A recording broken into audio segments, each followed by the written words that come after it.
8 ta injektor. Dual jet. Polsha.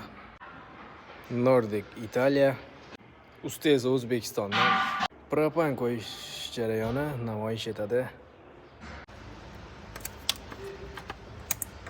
Tak. 1 2 3 4. Ikkita 1. Ikki yalardan o'ng tarafdan chiqadi impuls. Bunda esa chap taraf. Bu yoq taraf. Menimcha eng oson OBD san'atda ekan. Mana shu to'satdan. Tayyor.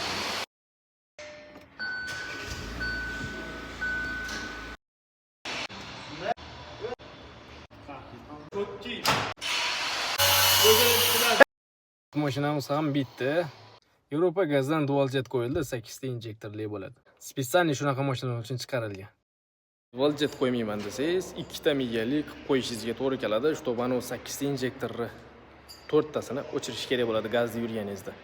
Dual jet ancha qimmat chiqadi-yu, lekin mashinani yurishi ideal bo'ladi. Kim ustonovka qilib, ligirovkasini qilolmayotgan bo'lsa, kommentariyaga yozsanglar, tayyor nastroyka tashlab beramiz. Ligirovka qilishni yo'lda o'rganmoqchi bo'lsangizlar, unga yozsangizlar ham uni ham ko'rsatib qo'yamiz. Любой mashinaniki. Gazmet Pro servis, лучших выбор.